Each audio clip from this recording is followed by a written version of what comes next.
hope you're all having a great Tuesday afternoon here in the Magnolia State. Today in the studios we have with us Dr. John Witcher. Dr. Witcher is seeking the Republican nomination on August 8th against incumbent Governor Tate Reeves. If he's successful, he will go on in November to face Commissioner Brandon Presley. On behalf of McGee News, we would like to thank Dr. Witcher and his campaign for coming in today. We know he's a very busy man, so we really appreciate it. So let's get right to it. We have, it's always bold to run against an incumbent, and so as the race stands today, what is your main message to voters and what motivated you to get involved in the race? Yeah, thank you. So, thank you for having me. I appreciate coming out here to McGee. So McGee is one of the first places I worked as a medical doctor back in the late 90s. I worked here in a little ER. But I'm a Mississippian, born and raised in Mississippi. I was born in Meridian, raised in on the Mississippi Gulf Coast in Ocean Springs. My mother's from Yazoo City, my father from Tupelo. I've been in Mississippi, born and raised here. So, why I got in this race as a medical doctor, when COVID hit, we were totally locked down. The federal government came in, and we didn't know exactly what was going on when it first happened.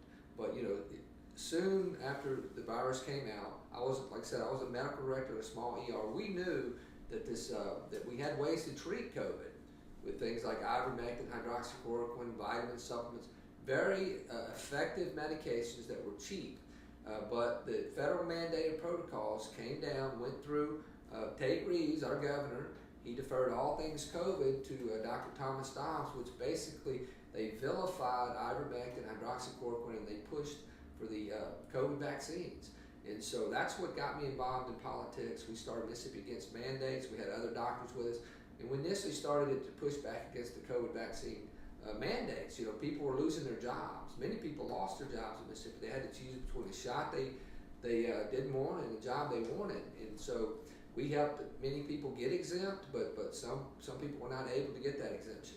And so that's really what got me involved. I started treating vaccine-injured patients almost immediately. So I was I couldn't promote the vaccines as safe because I was seeing injuries. And so even though our state health officer, he promoted these as super duper safe. And this is the doctor that didn't see any COVID patients, by the way. He's an unelected bureaucrat, Dr. Thomas Dobbs, and this is the doctor that Tate Reeves deferred all things COVID to. So this is what got me involved. I'm here. I stand with the people.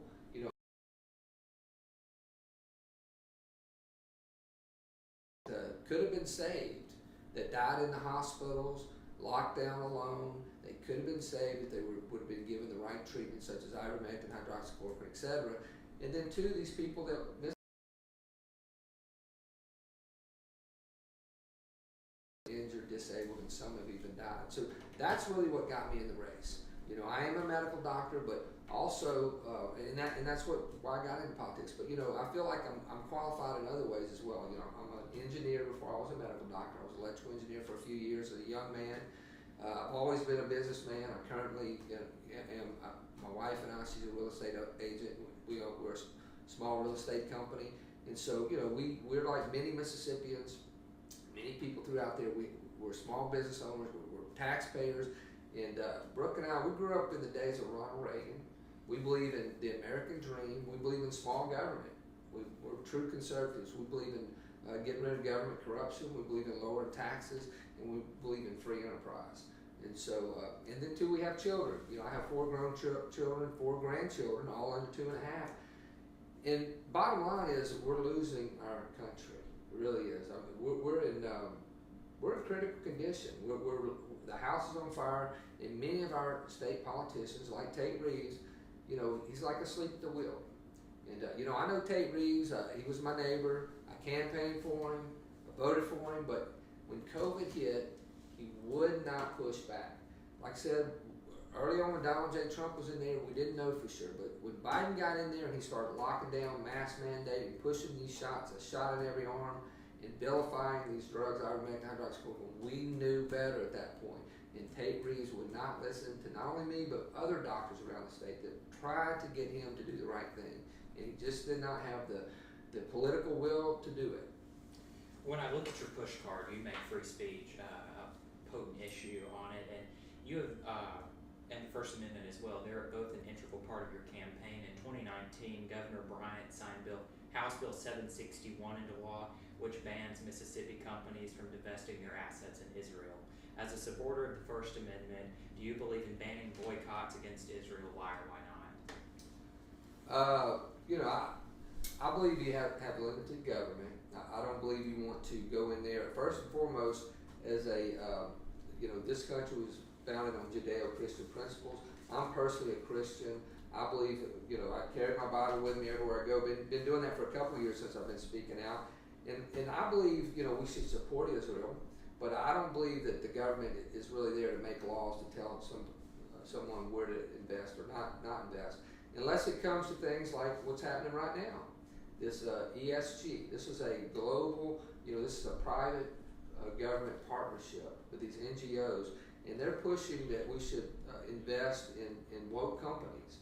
And I believe people should have the opportunity to invest in whatever company makes the highest rate of return based on their own individual choices. According to the Mississippi State Department of Health, 1 in 7 Mississippians are currently living with diabetes. That equates to approximately 326,420 people throughout the Magnolia State. Recently, Governor Newsom and his administration in the state of California entered into a partnership with nonprofit generic drug manufacturer Civica to cap insulin at $30 a month for anyone in the state. Since the program has been enacted, The Hill, a news outlet, has reported a 90% cut in cost. As governor, could you see yourself supporting such a proposal, and if not, what specifically could you see yourself supporting to help cut prescription drug and insulin costs throughout the state? Yeah, I'm for, drug, the big pharma is way too big, it's way too profitable. There needs to be ways we can get affordable drugs to people. And so anyway, I'll look at all opportunities to do that, absolutely. Okay. Recently, officials in Cooks County, Illinois, home to Chicago, utilized COVID relief dollars to pay off medical debt of 77,000 residents. Currently, according to the Urban Institute, 1 in 5 Mississippians face medical debt in collections. If you're elected as governor, would you support a similar proposal to the one in Cooks County? And if not, what would you do to assuage the concern many Mississippians have about medical debt? Well, debt in general is a big problem. I think a lot of Mississippians are concerned right now about the economy, about their individual pocketbook. And they should be. The interest rates have doubled. The 401ks are dropping. Gas prices have doubled. People are having difficulty buying groceries, just day-to-day meeting basic needs. And this is where, this is one thing our Republicans, I call them deep state rhinos, they're out of touch with the people. They're more concerned. They're saying that Mississippi has never been in better financial shape than it is today. However, that's not the people. As I crisscross the state, the people on the ground do not feel that way. We need tax breaks for them. I wish we could have a no-income state tax like Florida, like Tennessee, like Texas, but we have to be careful about that because we don't want our property values to go up. We want to do something like Tennessee. But I'm also in favor of having no taxes on things such as baby items, for example. And there may be some other issues that we could look at. But certainly the people need a break. The economy is failing, and people out there know it's failing. As far as healthcare expenditures, that is something that we really need to look at on a whole level. We need to find ways to improve our health care. We have to cut costs is very important. There's a lot of overhead, there's a lot of spending that's wasteful and some corruption. And we need to work on that as well as making sure we get the money to the people at the root level. Recently, Governor Tim Walz of Minnesota signed into law a bill that would benefit school children across the state. His universal free lunch program provides taxpayer-funded meals to all Minnesota students regardless of income. Considering that Mississippi has one of the highest rates of food insecurity in the nation, could you see yourself supporting the universal free lunch program? And if not, what could you specifically do to address the lack of food access across the Magnolia State? Yeah, that's a good point. Food is very important. Part of being healthy is eating right, among other things, exercise, staying outside, movement, good clean water, etc. We have a big problem here in Mississippi. Clean water is a big problem in some places, Jackson, for example. But food is very important. We want to be able to eat healthy, and I know a lot of people in Mississippi, especially poor people, may not have access to that health food, whether it be cost or just in their local area. But this is certainly an area I want to focus on. I take COVID for example. When these kids were taken out of school, many of them did miss those free lunches that they got, and so we want to make sure that we take care of our children. That's our future. My heart is with the children, and meals, providing good nutrition is part of that. Okay. The 1960 Mississippi State Constitution designates Mississippi as a right-to-work state. The National Bureau of Economic Research found that on average right-to-work states make 7.5% less than union states. Would you support Mississippi remaining a right-to-work state? Would you support workers in their ability to collectively bargain? Well, I'm a conservative, so I'm not necessarily for unions. Okay, I see I know there's a flip side to both, but I believe in free enterprise. I think when you bring unions in, there's lots of corruption. I think there's things that happen where people are money are taken from them. It never really helps them out in the long run. But I understand what the statistics you're reporting there. But I'm not for unions. I believe that free enterprise comes in. I believe that if you unionize, you're gonna get less business coming here. I think that's why we're getting some businesses coming here, because they want to come to a state where they can be competitive. Farming is the backbone of many communities throughout the state and represents the livelihoods of countless community members. Across the nation today, there is a growing movement to sign into law bills that have been dubbed the right to repair. Recently, Florida added itself to that list when they signed its own version of the bill into law. These bills would reform laws to require manufacturers of electronic equipment to provide access to necessary items such as manuals, spare parts, diagnostics, and special tools so people can repair their devices. Would you support a law like this measure as governor? I was a little long there on that one. I don't know if I got the full intent, but sounds like allowing people to work on their own electronics or something. Allowing farmers to conduct their own repairs. Currently, they have to take it to places like John Deere, where they bought it from. Yeah. And so it's allowed Big Ag to run roughshod over farmers. Yeah, I got you. Yeah, I think I listen to the farmers of Mississippi and see what they wanted. I'm for the people. I'm for freedom. I'm for the people's choice and limited government. Mississippi Today found that the bipartisan infrastructure agreement passed in 2021 with the support of Senator Roger Wicker awards Mississippi $4.4 billion in infrastructure funds. In the 2020 Society of Civil Engineers report, Mississippi receives a D+ on the state's infrastructure, which indicates a poor performance. The same report also found that 28% of roads in Mississippi are in poor condition. As governor, how will you improve the state's infrastructure and create jobs for hardworking Mississippians, and where do you see the funds passed in the bipartisan infrastructure agreement go? Yeah, well, I'm not sure the details on where that's going, but that's something we need to look at. But I'm all about rooting out government corruption. We could talk about the TANF. It's what's recently being looked at over the last few years, where right now it's at $99 million that was supposed to go to poor people has been funneled to celebrities around the state. And I know that was on Phil Bryant's watch, but Tate Reeves was lieutenant governor. He's the one, he fired the independent attorney that was looking at that case last year about this time. And, I'm going to work with Chad White when I get in there. And that's a big part of what I'm going to do is government corruption. We're going to go after government corruption. But infrastructure is a big deal. We have our roads, we have a lot of potholes, not only in the capital city, but all over. And this is something we need to look at. Because certainly infrastructure is a big deal here in Mississippi. Since 1982, the state of Alaska has given residents within the state a universal basic income payment that is tied to oil production. Currently adjusted for inflation, individual payments amass to $1,200 a person.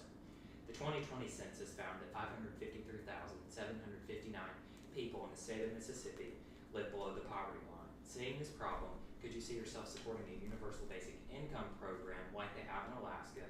And if not, or if you do, what specific proposals would you support to address the state's poverty?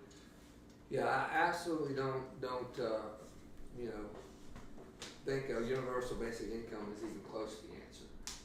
I'm a conservative. I believe in in personal responsibility.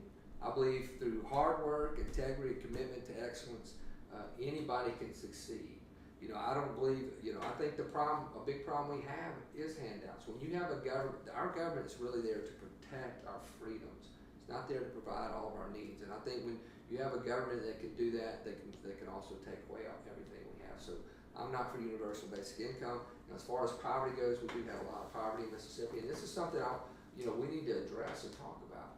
This is another problem I have with Tate Reeves. He won't, you know, he's out. He's talking about all the financial gains we've made, and also he's even talking about this Mississippi miracle here in the state, which recently made headline news. I mean, we've got to identify the problems correctly and talk about them correctly. He's throwing out statistics that our reading scores for our fourth grade students have gone up, and that our graduation rates have increased. But if you look at the actual numbers, the nation went down, and we just caught up with them. And so he got caught saying that. It doesn't look good for Mississippi, but certainly, poverty is a big problem in Mississippi. We want to work on that. We want to start with children. We must, you can give a person a fish and feed them for a day, teach them to fish, and you feed them for a lifetime. So that's kind of our motto. Ronald Reagan said that, quote, "I believe the best social program is a job," close quote. Far too often, though, Mississippians are unable to find good-paying jobs to support their families. The effective minimum wage signed into law by President Bush in 2009 said the state and nation's minimum wage is $7.25 per hour. According to Business Insider, if the minimum wage had kept up with inflation, it would be $14 an hour currently. When I speak to Governor Reeves as well as Lieutenant Governor Hosemann, they're both open to increased proposals in the state. If you're elected, would you support raising the minimum wage? Well, once again, I believe free enterprise is the best way to approach that. You have businesses out there. I mean, they're going to pay based on who they want, and if they want good employees, they're going to have to pay more to get those employees. So I think that free, if you leave government out of it, you let free enterprise rule and competition rule, I think that that wages will come up appropriately. That's all the questions I have. What final message would you have to voters on August 8th? Well, I'd just like to say, we're in critical condition. Our nation's fallen. The heart and soul of our nation is at stake. It really is. I mean, we must, I endorse Donald J. Trump for president in 2024. We have to have fair elections. This is another thing our state, the Republicans, will not stand up for, but we know many Mississippians across the state feel like the presidential election of 2020, there was cheating. We must have fair elections. We must have governors like myself that will stand strong, stand as patriots, that love God, love country, love freedom, that will stand up and fight for states' rights. That's the 10th Amendment, free state. We can always, as a state, go against any federal government mandate, and that's so important. So in just 13 days, you can elect me as your governor. I'll stand strong. I'll stand on biblical principles, and we'll fight back. And I believe that we can take back our country and our state with the help of God. If all of God's people come together and repent, and we need to repent as a nation, because in the end, God is the only one that can save us. But He wants us to come help. All right. Thank you, everybody, for tuning in. We're very grateful for your viewership, and I wish Dr. Witcher and his campaign the best of luck going forward.